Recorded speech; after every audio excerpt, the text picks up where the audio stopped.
We're ready now for the last part of page 3 on lesson 2. Let's look at the tree diagram just above where it says multiplication rule. And we constructed this last time. There are 3 red and 3 blue balls in a box. You stir them, draw one out, don't put it back, draw a second one out. Both of those draws are at random. What we see when we look, let's say, at the possibility of getting a blue ball on the second draw, that actually could occur in one of 2 places on the diagram, here with a probability of 3/5, and here with a probability of 2/5. This one up here we write in this way: the probability of blue on the second draw given red on the first draw is 3/5. Down here, the probability of blue on the second draw given blue on the first draw is 2/5.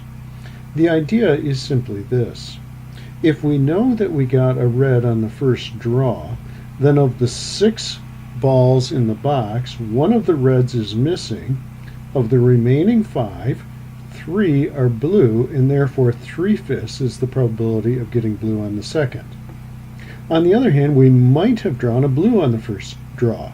If we did, one of the blues would be missing, and of the 5 remaining balls, only 2 of them are blue.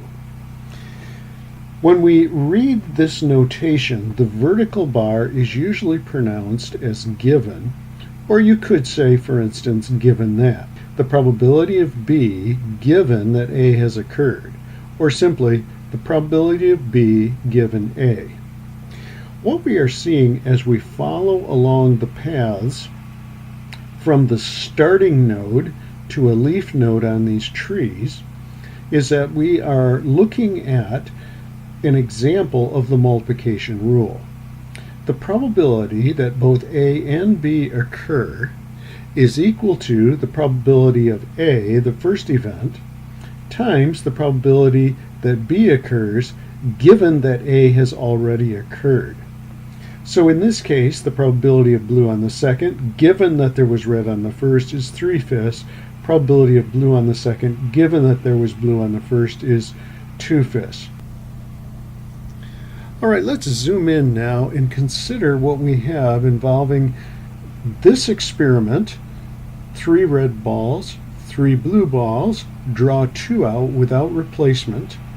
We're interested in studying the different ways of getting a blue on the second draw.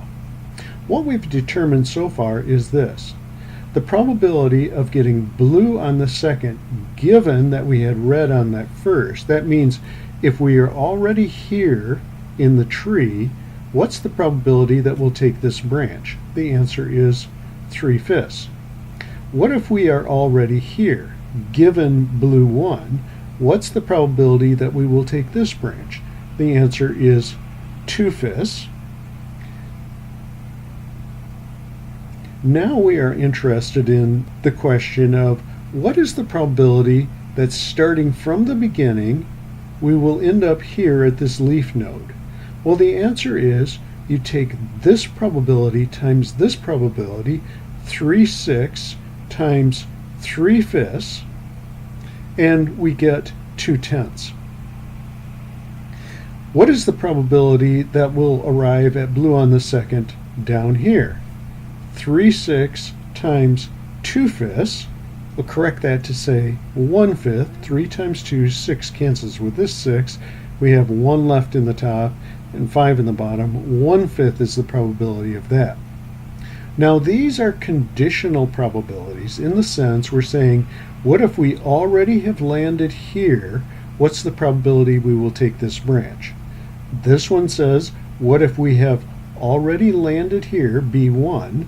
What's the probability we will take this branch? 2/5. Now, these and probabilities are asking this question.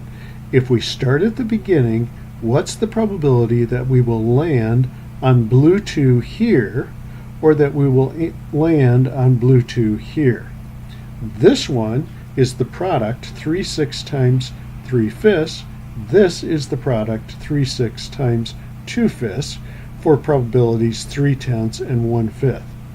There is yet another possibility for asking about the probability of B2, and that would be this. What is the probability of B2 without any conditions attached? Well, that is broken into two mutually exclusive events. If we look at our tree diagram, there are two ways to land on B2.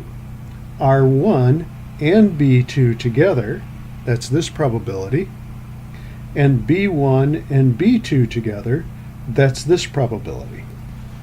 The probability of landing on B2 is the sum of landing on B2 preceded by red 1 and the probability of landing on B2 preceded by B1. 3/10 plus 1/5 equals 1/2. Now, if you're thinking about the work we did on page 1, you're probably wondering, wait a minute, shouldn't there be a subtraction term in this formula? We are, after all, saying what's the probability of this event or this event? So the addition rule would tell us to take the probability of this event plus the probability of this event minus the probability that they occur together.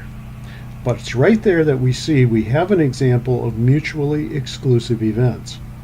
If we get an R1, if we get a red ball on the first draw, then we certainly did not get a blue ball on the first draw, and vice versa.